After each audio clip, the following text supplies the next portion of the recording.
Okay, so this should have started the meeting, the recording should have started. And so welcome everyone. I'm going to be talking today about historic wallpaper. My name's Lynda Skipper. I'm a senior lecturer at the University of Lincoln, and I'm also program leader of our BA, that's our undergraduate program. I'm a conservator and a heritage scientist. I primarily work with historic interiors, and I also research biodeterioration of stone, so sort of thinking about the way that stone can go green, for example. But what I'm going to focus on today in my talk is much more about how science can contribute to that kind of understanding that we have of historic interiors, specifically wallpapers, and using some examples from my work and also colleagues' work to give you some examples, which ranges from toxic pigments to dating of wallpaper. So it's thinking about how that combination of science and conservation helps to understand more about the past and to preserve historic interiors for the future. So if you just bear with me a moment, there are a few people that's showing up as waiting in the lobby, so I'm just going to invite those people in as well so that we have everyone here. Okay, so as I said before, if you have any questions, feel free to use the Q&A button that you can see on your screen, and we also have a chat button as well. Okay, so let's then move into the first bit, which is in fact a question for you. It would be really interesting to have a sort of broad show of hands. So kind of thinking about your most recent redecorating project involving wallpaper, I'm really interested to hear whether you decided to take that off. So did you remove it from the walls, or did you paint or paper over it? So if you could raise your hand if you took the wallpaper off. So there is a raise hand button towards the top of your screen. I'm just curious to see how many hands we get raised.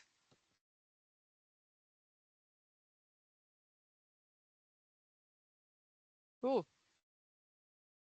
So we've got quite a lot of people there who've taken the wallpaper off, and I can also raise my hand to that one as well. Certainly in our most recent project at home. So if those of you who've just raised your hands, put your hand down.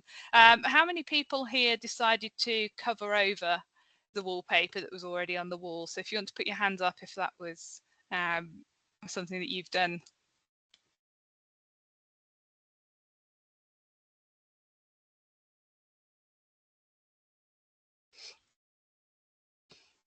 Great, thank you. So we've got quite a few who've also covered it over or kept it. And certainly in terms of our conservation projects, it can be quite interesting to have the wallpaper on the walls as a historic record, if you like. But I know that for practical reasons, certainly as I've done in my own house, it's often easier to take the wallpaper off rather than covering over it, because it's not always the easiest thing to do. The wallpaper that's just come up on the slide there is a project that I was involved with in a Welsh farmhouse. And I'm just curious, does anyone want to have a guess? This is a stack of wallpaper viewed from the back. Do you want to have a guess in the chat of how many layers of wallpaper you think might be there? So pop in a number.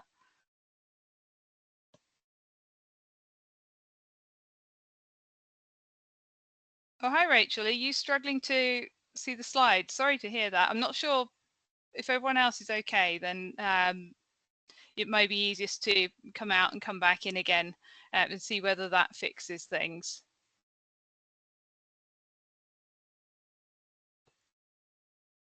Great, we've got some interesting guesses there. Lots of different numbers, lots of variety. So let's just make sure that everyone who needs to go out and come back in again is here. Hopefully this will help if anyone else is having trouble seeing the presentation. Okay, fantastic. We've got some great guesses, and in fact, who's our closest? Let's see. So Emma, no prizes, I'm afraid, but there was actually about 26 layers of wallpaper on that stack of wallpaper. This came from within a cupboard, um, and it was a home of the Welsh poet Hedwyn. He died during World War One. The farmhouse he lived was restored and is now open to the public. But it's often the case that in the harder to reach areas is where you might get the kind of more in-depth, more numbers of layers of paper surviving. They might be behind alterations to the building, for example. In our previous house, we found some lovely 1920s style paper with this really nice kind of shaped border, which was actually behind the house alarm box. That the earliest surviving wallpaper that we know of at the moment, certainly in the UK, dates to about 1509. So we've got really potentially a long time span for these layers to build up. Although, having said that, the earliest wallpapers are actually really rare. It's more common to find sort of much more recent papers, kind of the last sort of Victorian era onwards, I would say, in the kind of work that I've been doing. So when I'm working on any kind of wallpaper project, there are typically kind of 3 different research questions, 3 things that we might be asked to find out. And I'm going to come back to these as well with some kind of examples, but I'll just give you a brief outline of the kind of things that people are often interested in. In the case of Hedwyn's home, they were actually interested in which of these 26 layers of wallpaper was the most likely to have been there at the time when he was living there. And in fact, through our research, we were able to find that most of the wallpapers actually tended to date to after his death. But this design that's on the screen there was dated to around about 1910 to 1914. So in this case, colleagues also arranged for this wallpaper to be reproduced. Yeah, it is being recorded, so hopefully that will be a bit easier then, and you'll be able to see the slides at that point. I'm sorry that you're still having trouble with it.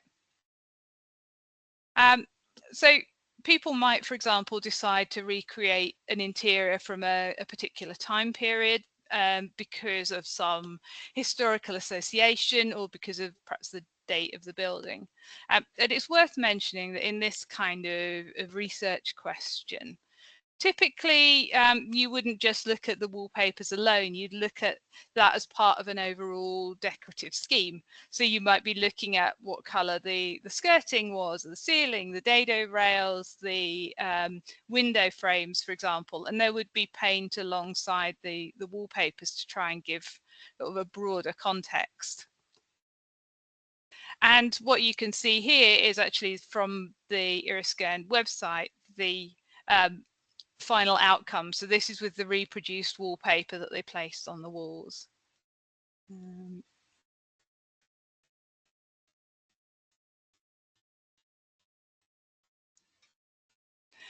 And then for the second of those research questions, you know, when was this wallpaper made? It's often similar in terms of techniques. It's related to what did the interior look like. You're still trying to work out the answer to the same kind of question. You know, how old is the wallpaper? You know, it might involve research about a broader range of different time periods, or it might involve research about a number of different time periods, or perhaps more in-depth investigation into a range of wallpapers. So this one here is from Mrs. Smith's cottage, which is in Lincolnshire. And sometimes the wallpaper itself gives you a really kind of straightforward answer. You can see here we've got what's called a selvage. So it's often cut off when it's hung on the walls on wallpaper. But in this case, when there is a selvage, they have a design number. And those design numbers we can look up when they were registered in Kew Archives. And in this case, the design was registered in 1910. So it gives not necessarily an exact year, because of course the wallpaper might not have been bought and hung in the same year, but it's reasonable to assume it's kind of within that sort of 10-year period, 1910 to 1920. So occasionally you actually get a really straightforward answer to that kind of question, but it's rare. It's more often, as I'll come back to later, that you need to do quite a lot of broader research around it. So this is the kind of thing that you might pull up from Kew Archives. It gives you the dates in which a certain set of designs were registered. And the final aspect that I want to cover in terms of these research questions that also comes up quite commonly is the question of whether or not it's safe. It's typically one of the easiest questions to answer. It gives you a kind of more definitive answer. And in this case, that's taking place to some analysis in a property at Clandon Park where it was quite severely damaged by fire. And the idea was to discover what protections might be needed for people who are working with or handling wallpapers from that site. Would you like to try typing into the chat what you think the kind of risks might be if you're working with historic wallpapers? So any suggestions that you have, if you pop those into the chat section rather than the Q&A, that would be great.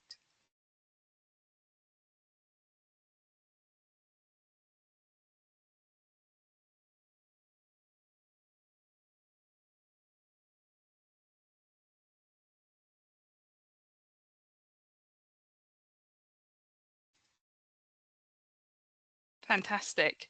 Yeah, we've got lots of ideas around biological toxins, etc. Yep, you're all absolutely right. There's all sorts of different potential things that can cause issues. Typically, the kind of things that we are looking for is around the toxic pigments as a sort of primary aspect. And what I was doing on the previous slide was using some equipment that can help us to measure the presence of, say, heavy metals. And you can see a few of those listed on the slide there. But typically arsenic and lead tend to be the ones that come up slightly more commonly. But you also find a range of other problems with metals. And yeah, absolutely, you can find problems with sort of the biological contamination, so molds, for example. And in certain wallpapers, you can find them have been made with something that contained asbestos. So salamander is a raised relief paper, late Victorian, and it used asbestos for fire resistance.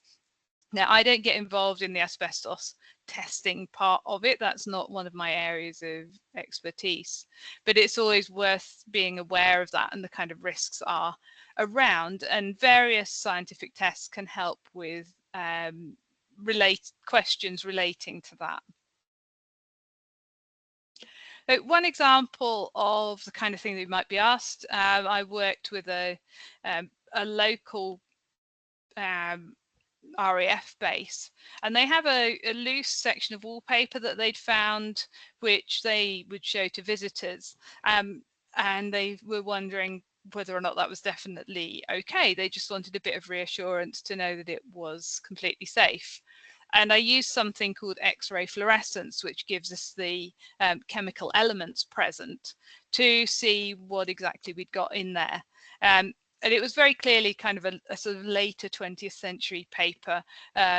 Anyway, it was machine printed, so it would have been probably some sort of dyes in there. There was a bit of paint splashes in places, a little bit of plaster potentially.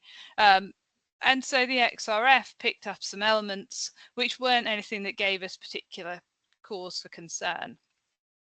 And obviously, like I said, that's relatively straightforward. We can give a kind of yes, no, and in certain times we can or if something's been calibrated, we can even give an idea of quantities.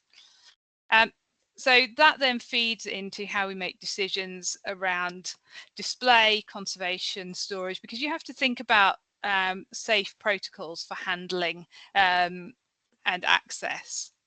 So as I said, safety tends to be one of the slightly easier things to answer, but those two other questions around things like dating and context can be a bit more challenging. So I'm going to return to those two themes now and talk a little bit more about those.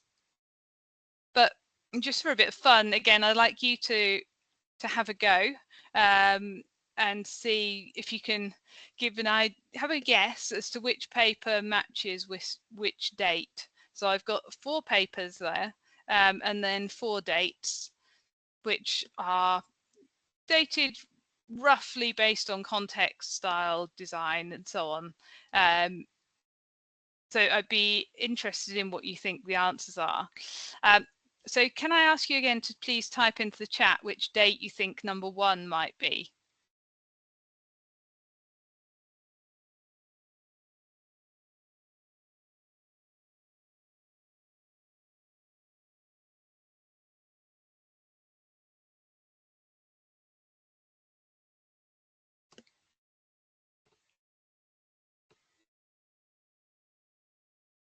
Interesting. We've got quite a lot of variety of answers. Okay, I'll give you them at the end, I think, and tell you how you got on. So how about number 2? When do you think number 2 might date from?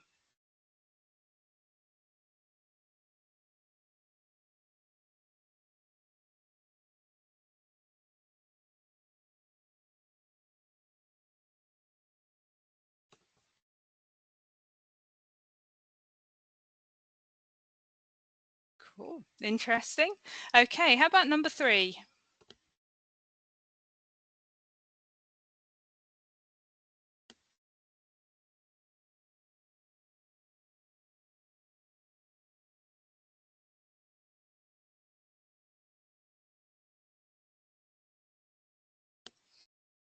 Okay, fantastic. And let's have number 4. What do we think about that one?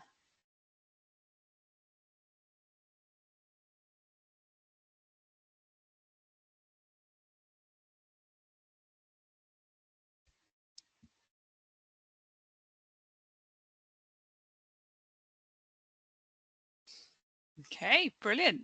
Well, I'll run through each of them and then you can see how you get on. So obviously it's a lot harder when you're doing this without any kind of other context and research. So you're really just looking at this based on style alone. And as you'll see when we talk about it in a moment, it's not the only thing that we use for making those kind of decisions. So number 1 was dated to around about 50s, 60s, so 1950s to 1960s.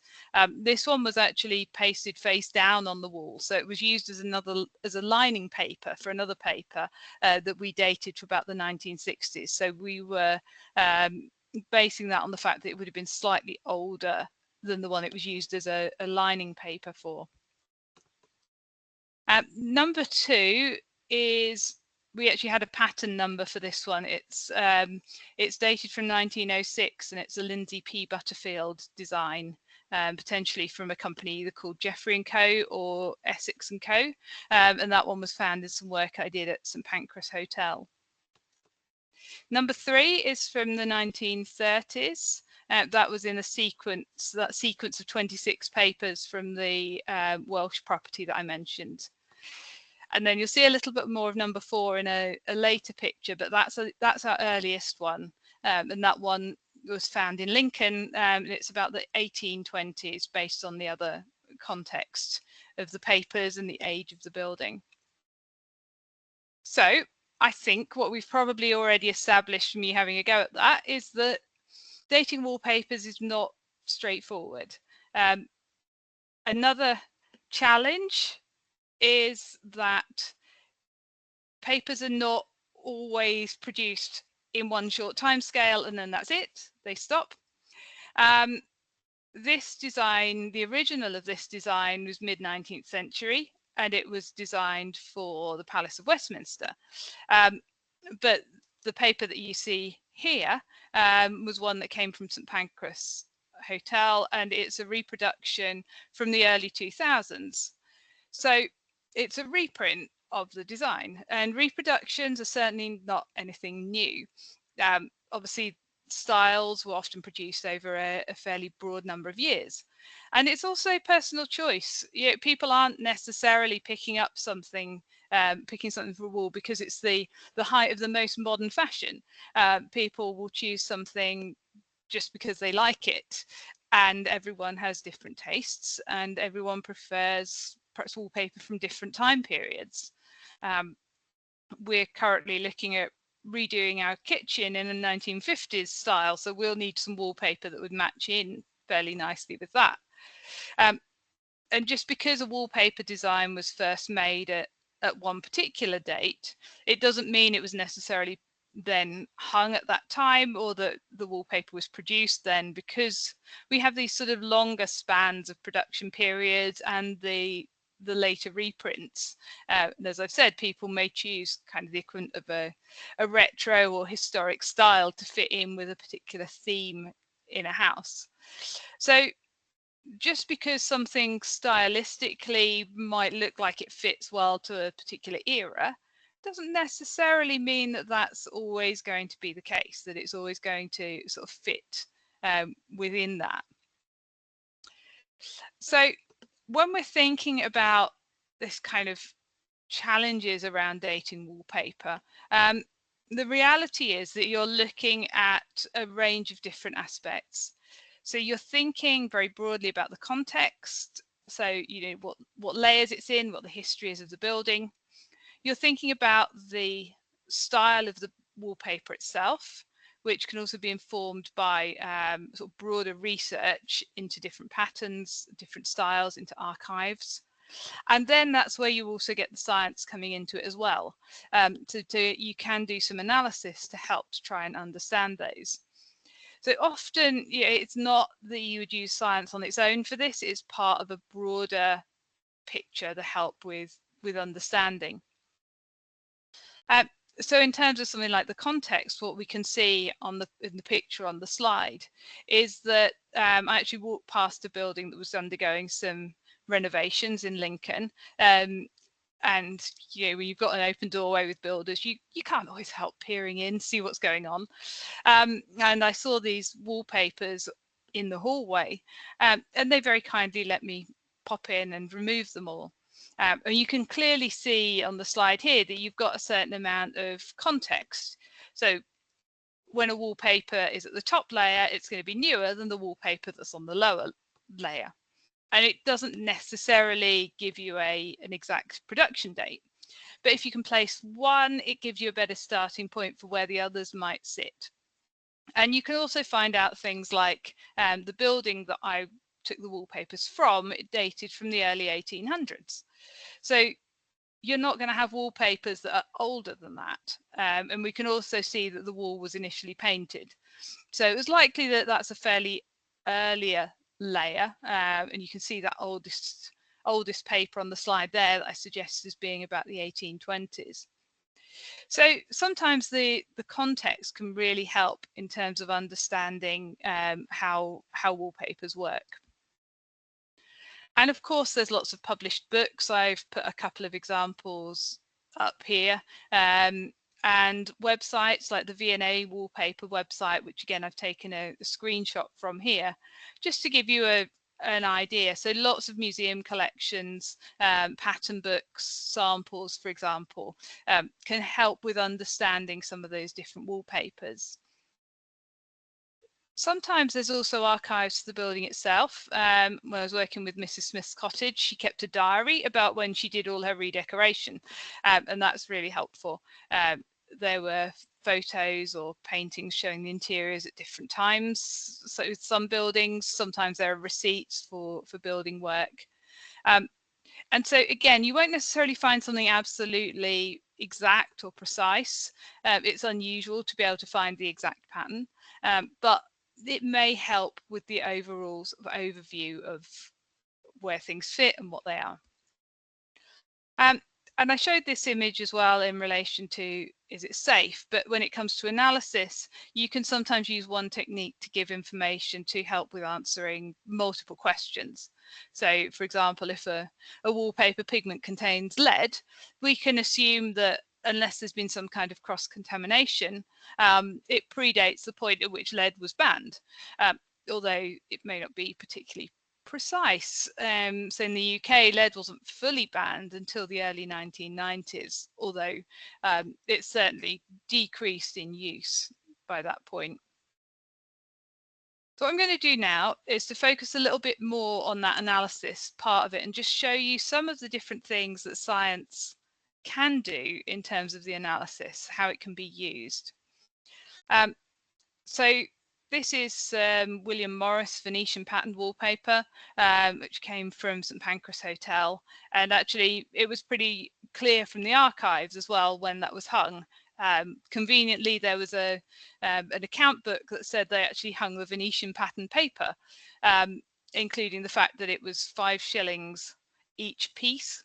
Wallpaper used to be measured in pieces, and it was bought in around 1872-73. So actually, with this piece of paper, you don't really need to do extensive testing to understand the date. But it's quite a nice pattern, and I wanted to use it to illustrate some of the potential ways in which you can use science. It's always worth asking the question when there's detailed evidence, do you actually need to do more testing? Particularly when some tests can be damaging or destructive. So the techniques that I've listed over on the left-hand side, microscopy, XRF, FTIR, those can be done more typically non-destructively. And the ones on the right-hand side are typically something where you might need a sample, albeit very small, but you still need something. So microscopy will help you understand what the manufacturing method is. It's taking a close-up view of things like how the papers might have been printed, what kind of paper might have been used. So is it rag paper or wood pulp paper, which again can help to give context and understanding. And I'm going to pick up on a few of those other techniques in the next slide. So I'm not going to talk much more about those now, but broadly there are some which you can use to look at chemical elements and some which you can use to look at what we would call organic materials more effectively. So things like perhaps an adhesive or varnish or an oil, for example. So in terms of thinking about things like pigments, that's what's called FTIR, Fourier Transform Infrared Spectroscopy. And it contains quite a lot of iron. And if we were to do elemental analysis on that with most of the techniques that we use, so things like X-ray, fluorescence, scanning electron microscope with an XRF style attachment, that's what EDX means. It's just kind of much more pinpoint than an XRF, which is bigger. They'd pick up iron, but it wouldn't necessarily tell us any more than that. Iron could suggest that it was, say, a red iron oxide, like a red ochre, for example. But you can see it's blue anyway, so you'd probably suspect something like Prussian blue. But you can use other techniques to help you confirm that. So something like FTIR will show that series of peaks on there, which matches, hopefully, to a library sample. And then you can say, yep, I believe it is that. It measures what's called vibration between chemical bonds due to infrared light that's shone on the sample through the machine. And those peaks relate to specific bond types. Not all bonds interact with light, so it doesn't pick up everything. And you need these comparisons to help with interpretation. So that's just a pure Prussian blue pigment that was made actually during a student practical. I borrowed a bit of it to run so that I got an example to show you. You can also use a type of microscopy called polarizing light microscopy, and there are a range of different tests that you can do to examine things like how the pigment interacts with light So polarized light is a type of filtered light, so it shows up in a different way under certain test conditions and can give you information about pigment properties. So if we can identify a pigment, it can help again give a bit of context. So for example, something like Prussian blue, we know that it's 1720s or later, and if we had a particular paper type, for example, if it was a cotton rag paper, from looking at fiber types through microscopy, you might be able to narrow it down to being sort of 1720s to 1840s if it was a rag paper with Prussian blue. So you can start to kind of narrow some of those date ranges down. And then you can take that into context with, say, the presence of other pigments or perhaps stylistic features or archival evidence. So what you're trying to do is you're using this to build information and understanding about things. So is analysis always straightforward? I think you can probably guess what the answer to this question is going to be. And the little cute cat says no. On the previous slides, I put up some really nice pictures because they were pre-prepared pigments that didn't have any added ingredients. So I knew it was Prussian blue to start with. There wasn't anything else in there. It was some Prussian blue that was made from scratch using the ingredients. The reality is that with real objects, there are a lot of complicating factors, and the analysis can be quite challenging. You can get results, but it's often quite complex. So you may use one technique for some kind of analysis, but if there's multiple layers, so if there's an adhesive or perhaps an underlayer, then it will pick up often several layers. It won't just pick up one layer. So you have to try and work out what layer the result belongs to. And even something like a paint that is used as, say, part of a block printed wallpaper design, you will have all of this other stuff going on in there. It might not be a single pigment. You might have multiple pigments that are also then have binders, fillers, extenders added to make a paint. So these kind of complex readings mean that something like the FTIR that I showed you, where you use a library search to compare, you might not get any close matches because you've got lots of different things coming up in there. And a peak from one component might block or obscure the peak from another component, so you can miss things.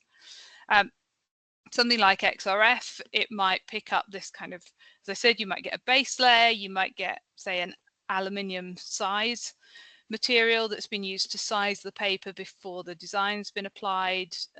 You might get the sort of underlying layers of paint, for example, or cross-contamination.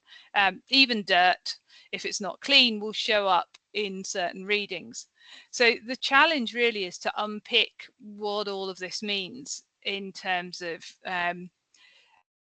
how that relates to the question that you're trying to ask. And as I've mentioned on there as well, something like microscopy, PLM, you get visual clues, but it's always done on observation, so it relies on experience to try and interpret what that means.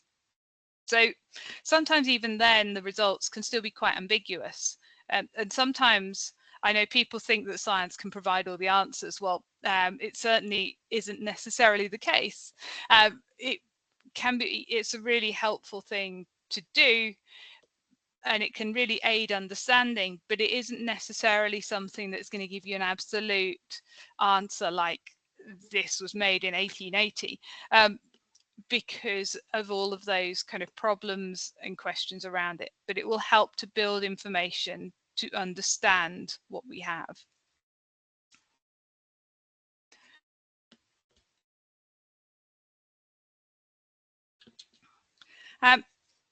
So I briefly mentioned at the start that we would think about this as well in the context of conservation. Obviously, I've already touched on this idea of working safely. But in conservation, we also think about things like values and significance. So that's really important in conservation decision making, and sometimes dating things are quite important.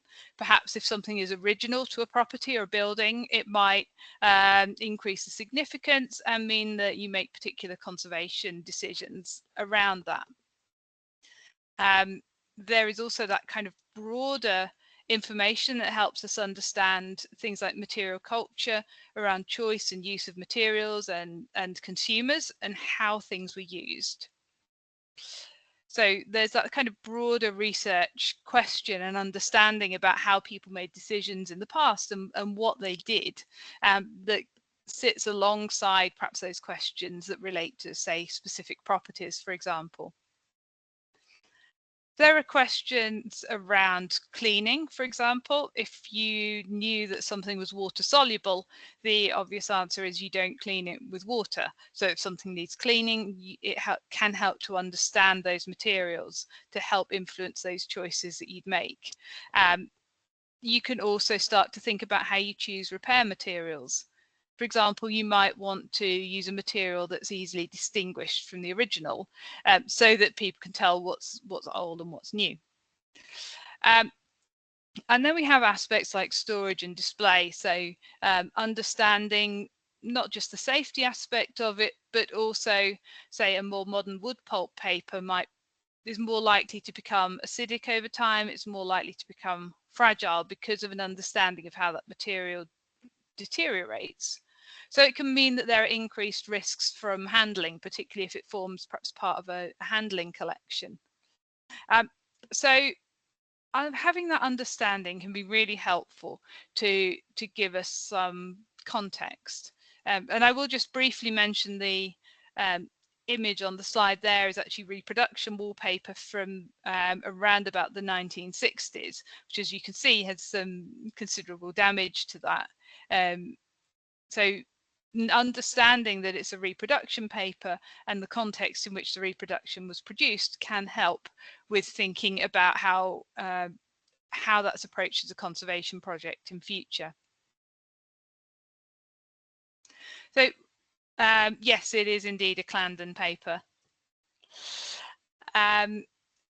Just to summarize then, because I can see we're coming towards the end of our time on the session.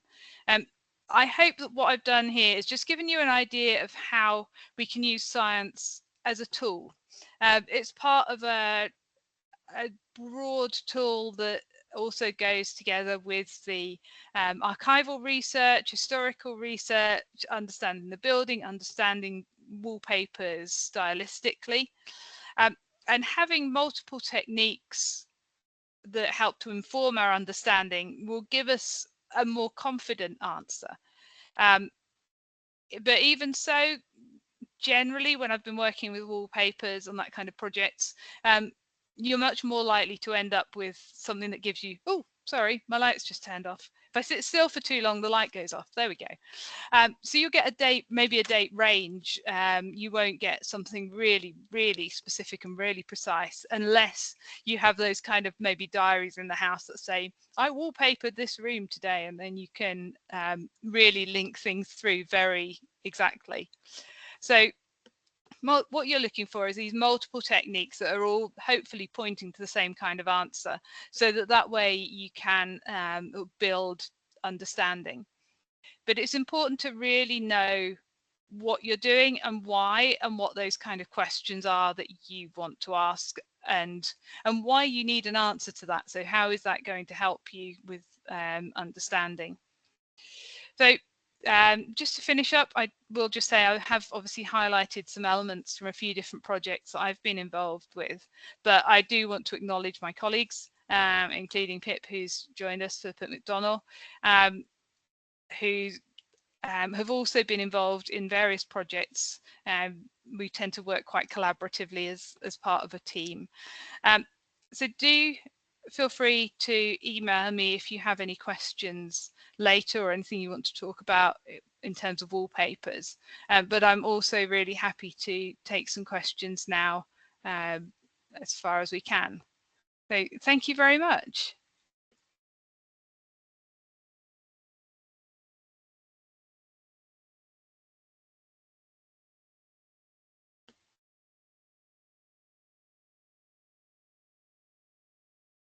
Oh, thank you, everyone. I'm just going to pop over to the Q&A and I'll see what we've got in there. So Katie, in answer to your question, which was, are all wallpaper design numbers registered in the Q archive? So the Q archives have a list of design numbers that were registered. So in theory, yes, they should all be in there if they have been pre-registered. They should be in their lists. But I haven't visited in person to see exactly what is involved if you go to one of those design pages, whether they actually show the design themselves. I suspect it's more likely just to be a brief description rather than seeing the exact design in there.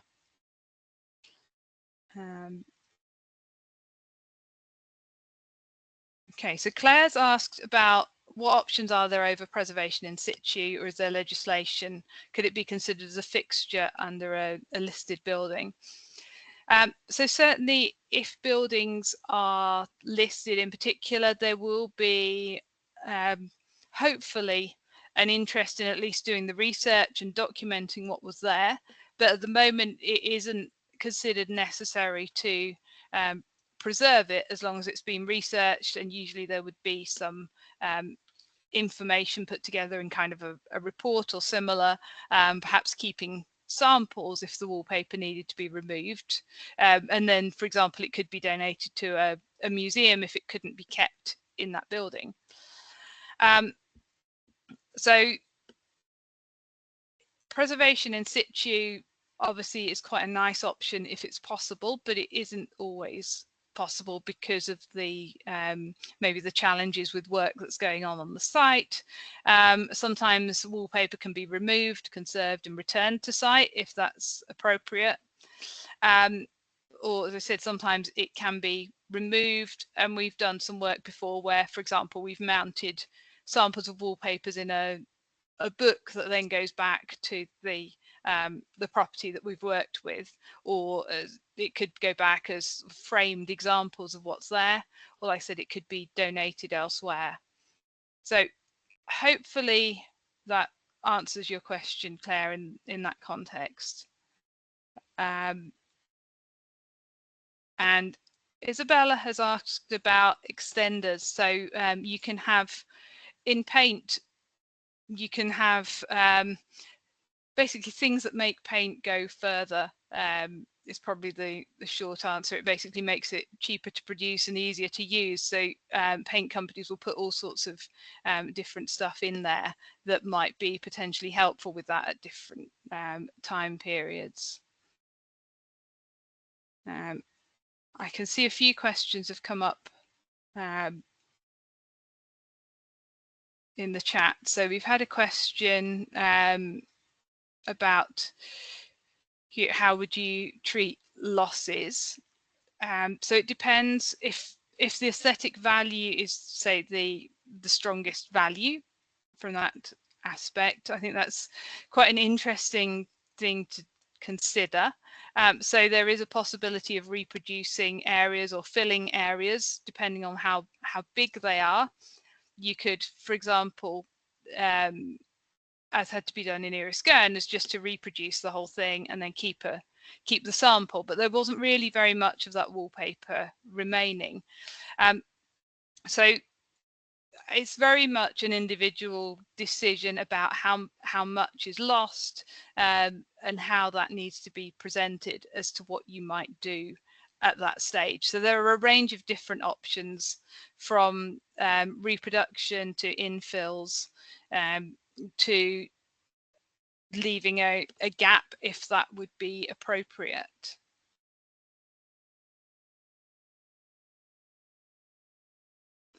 So we've had a question about where the recording will be available, and I think my colleagues will be sending that around later. It will be coming up on the Lincoln Conservation YouTube channel.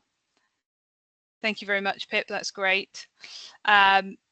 So Nadine, so I think you're asking about whether there's specific situations whether you should strip or preserve. Not specifically. I think you need to think about the historic context and what's appropriate for that building. Sometimes it can be much higher risk to leave wallpapers in situ because they're much more likely to be damaged.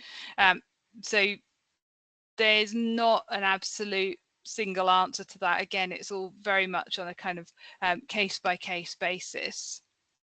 But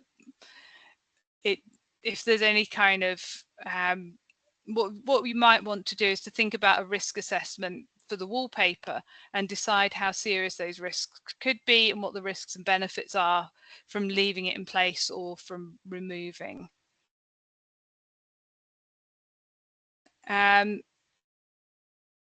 So if I think, Fatini, in answer to your question about lower layers containing toxic materials, realistically, I think if you can't do any kind of safety testing, I would always assume that they do contain something toxic in some sense. Now, if there's asbestos, that is not something that I work with, so I can't give you any specific advice on that. You would need to get an asbestos specialist in to look at that.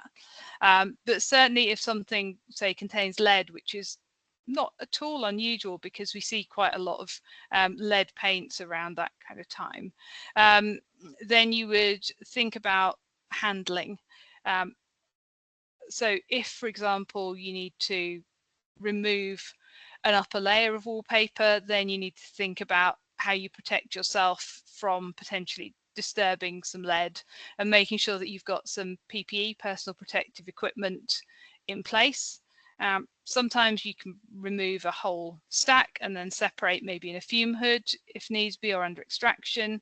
Sometimes if you're working on site, you would need to look at what you're wearing and how to dress in a way that is safe and protects yourself. I can see we've got a couple of hands up as well as a couple more questions in the chat. Shall we perhaps, if people, are the hands there because people have questions? Because I'm very happy to take questions, and I know Diana is there, has her hand up as kind of one person, but I just want to double check whether that's kind of legacy hand from earlier or if that's a real hand and you have a question.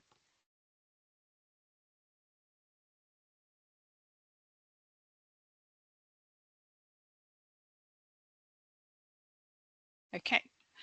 So we have a couple more questions in the chat then. So we've got Tom has asked about storage. Now, it depends on what you're planning on doing with it.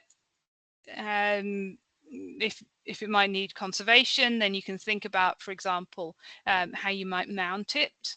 So you could, for example, I don't want to say that you can laminate it as such, because I wouldn't laminate it into a sort of flattened pocket, but you can use the equivalent of a sort of plastic laminating pouch that's designed specially for conservation, that is just sealed around the outside edges and doesn't impact on the wallpaper itself and isn't fixed to the wallpaper itself, that can allow handling but protects the surface of the wallpaper.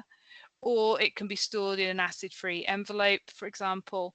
And as I've mentioned, depending on what it is, you can look at framing. You'd want to try and exclude UV light if possible, so you can use UV protective glass. As with all paper, it's vulnerable to mold. So ideally, you're looking at trying to keep the relative humidity of wherever it is below 65%. And if we're thinking about, say, a domestic site or an industrial building that perhaps isn't museum standards, then also think about where it's placed. So if it's near a radiator, you'll get quite large temperature and relative humidity fluctuations. So ideally, you want a fairly stable environment for it. So I hope that helps to some extent. And obviously, it depends on where it is and what's going to happen to it in the future. Patricia has asked about removal. Now, there are a few different removal options. So sometimes the wallpaper pretty much falls off the wall when you look at it, and similarly with the samples, because the adhesive's quite old and it's not very well fixed anymore. So those are obviously the really easy ones if you need to remove it. If it's a bit more challenging, sometimes you can use a small amount of water to sort of reactivate any adhesives, so that way it can be detached more easily, and you would perhaps use a scalpel or something to help then prise it away from the wall. When I worked at St Pancras Hotel, that was when they were doing all the refurbishments in London, and there was some wallpaper that no matter what I did, it really did not want to come off the wall. And at that point, you can, if you know that if you don't get a sample, it's going to be destroyed, which was what was happening in St Pancras, really, then you take some plaster off with the wallpaper, as large a piece as you can manage, and so you still get to be able to save some of it. So there are kind of degrees, if you like, of how interventive you might need to go to be able to get the wallpaper off safely. So Sophie asks, if it's not disturbed but you don't know if it contains toxic materials, is it safe to keep it in situ? Generally, yes. Obviously, don't lick the wallpaper. It's probably not something I really need to say, but it does depend on where it is. But as long as it's somewhere undisturbed, then yeah, absolutely. Generally, it's just assumed that it will be safe if it's not disturbed. So other archive sources as a historical resource, yeah, Kew, as I said, has got the pattern books, and the V&A has a particularly good website for their catalogue. I have the Wallpaper History Society. Thank you, Rowena. That's great. I'm glad you're coming in that. So yeah, they are a really good resource who can help you with these kind of things. I haven't looked in depth at French wallpapers, I have to say. So if anyone else can suggest any other sources that are particularly good for French wallpapers, I would be really interested if you would consider share that as well. Great, thanks, Louise. Yep, National Trust. Great.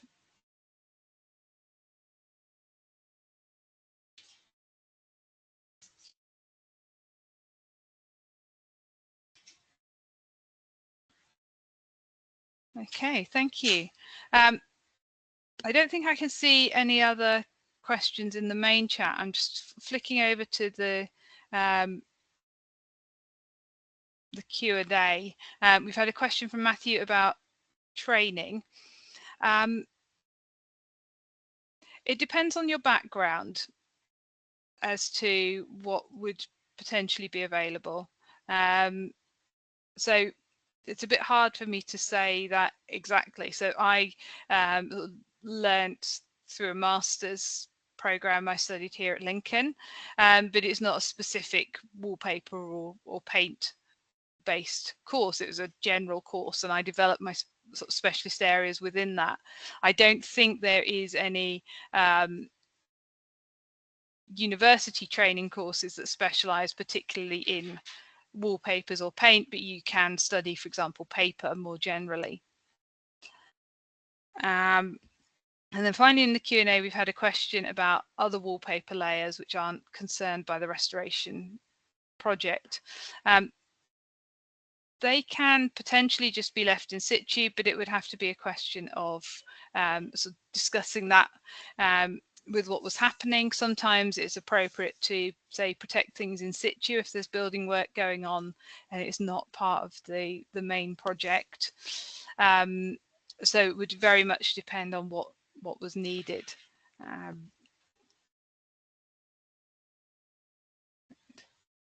Okay, I think we are just about out of time, and I don't see any other questions. But I said, if you do have anything that you want to ask, please do feel free to get in touch with me via my email. I will just type that into the chat again in case anyone missed that. There we go. So that's me. Thank you very much, everyone, and enjoy the rest of your day. Bye.